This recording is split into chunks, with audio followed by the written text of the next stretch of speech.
Bom, antes de continuar com as perguntas, eu queria esclarecer sobre o objetivo desse programa. Esse programa, ele vem como objetivo ser um programa meio instrucional, para que todos aqui possam sanar todas as suas dúvidas. Então, não é só eu e o Lucas que vamos estar perguntando. Qualquer um que tiver uma dúvida, em qualquer momento, qualquer parte do programa, pode se sentir à vontade de levantar a mão, que a gente vai pegar o microfone, vai até a pessoa. Se a pessoa não quiser falar no microfone, ela pode falar no ouvido, pode falar baixinho, pode falar sem o microfone também, porque esse é um assunto muito importante e, com certeza, ele está muito envolvido com a nossa salvação. Agora, continuando com o assunto, bom, você explicou para a gente o que é a alma em si, mas e o espírito? Aonde entra o espírito nessa conversa toda? Exatamente. O espírito também é utilizado por Satanás para enganar o ser humano. Assim como a alma, ele também mudou totalmente o significado do espírito. Aqui no mesmo versículo que nós lemos, acaba solucionando essa pergunta. Porque aqui fala que formou o Senhor Deus o homem do pó da terra, ele soprou às narinas o fôlego de vida. O fôlego de vida não deixa de ser o espírito. O espírito é o vento, é o fôlego de vida que Deus soprou nas narinas. Então, quando fala que o homem morre, que o espírito volta a Deus, só volta uma coisa que vai. E Deus soprou o fôlego de vida. E agora o fôlego de vida volta a Deus, que é o espírito, o fôlego de vida. Certo. A palavra alma tem alguns significados também, né? Como a gente tinha conversado anteriormente sobre o assunto, e o cara falou uma coisa que eu achei interessante sobre a tradição dos gregos e a tradição do povo hebreu, né? Queria que você explicasse um pouco essa parte de como eles falavam o que era alma, na verdade. O que a Bíblia quer dizer quando ela põe a palavra alma? Exatamente. É interessante que alma, assim como Mateus falou no vídeo, a alma no Antigo Testamento tem um sentido diferente. É totalmente endossada com o versículo 2, capítulo 2, versículo 7. Queria ler com vocês Ezequiel 18, versículo 4.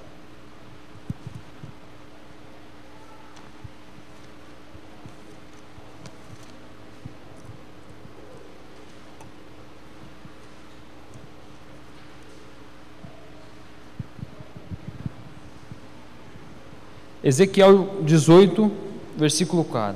Ele fala aqui: eis que todas as almas são minhas, como a alma do Pai, também a alma do Filho é minha. A alma que pecar, essa morrerá. Aqui está deixando claramente que a alma que pecar morrerá. Será que se fosse só o espírito que ia pecar? Esse é só aquele fantasminha que vai morrer? Não. Aqui está mostrando que a alma como a gente estudou, mas na pergunta anterior, é o ser humano. Mas também nós encontramos em outros. Gênesis 42, versículo 27, também fala sobre isso.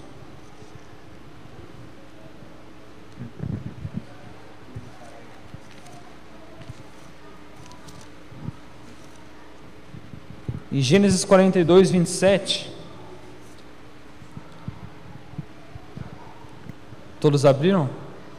Gênesis 42, 27 fala assim: abrindo um deles o saco. Não. Gênesis 46, 27, desculpa.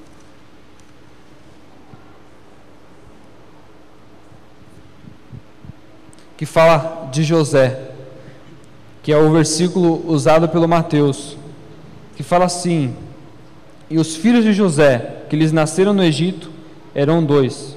Todas as pessoas da casa de Jacó que vieram para o Egito foram 70. Em algumas traduções, eles, em vez de falar homens, falam em vez de falar pessoas, falam almas, que as almas, a sua é assim, nas almas. E também nós temos em Deuteronômio 10, que também fala desse tipo de alma, que eu queria ler com vocês, para nós não ficarmos nenhuma dúvida. Deuteronômio 10, 22.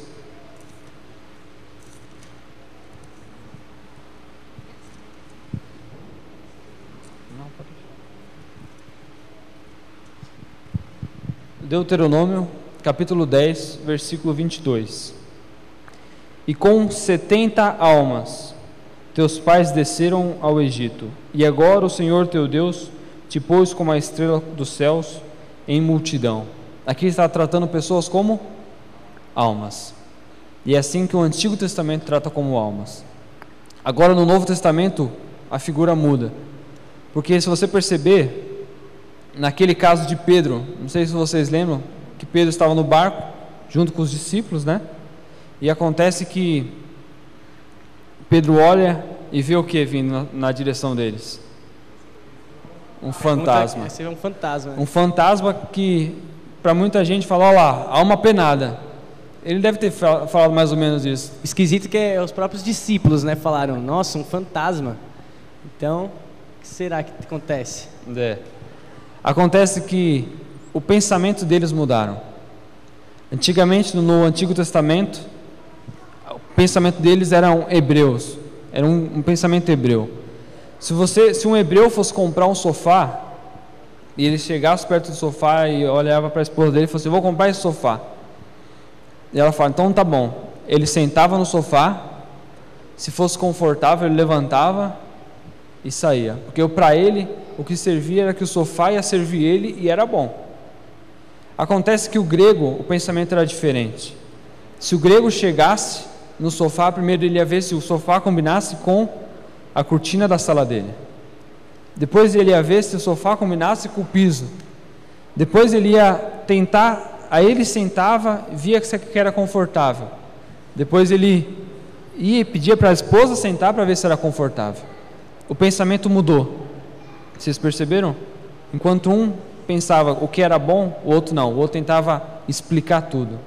E assim os discípulos, naquela época, eles estavam com o pensamento grego. O pensamento grego já tinham infectado todo. Eles queriam saber por quê. E com isso, hoje, nós sabemos que o pensamento grego é dividido.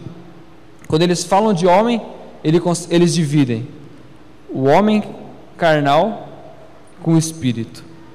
E esse pensamento já estava infectado nessa época. Por isso que quando Pedro viu, o pensamento foi, é um espírito. E já no Antigo Testamento já não mostra isso. Então, o que difere, assim como vários escritores da Bíblia tinham vários pensamentos gregos. Todos do Novo Testamento têm o pensamento grego. Já o Antigo Testamento não, o pensamento hebraico. É mais certeiro. Bom, você respondeu o que eu ia perguntar sobre Pedro. E realmente a gente percebe essa grande diferença sobre a alma no Novo e no Antigo Testamento. E é muito prazeroso a gente poder ter todas essas comparações, todas essas respostas baseadas na Bíblia. Agora, eu gostaria de pedir que soltasse o segundo vídeo, por favor. Que é mais uma pergunta que nós fizemos para o povo hoje de manhã, na igreja.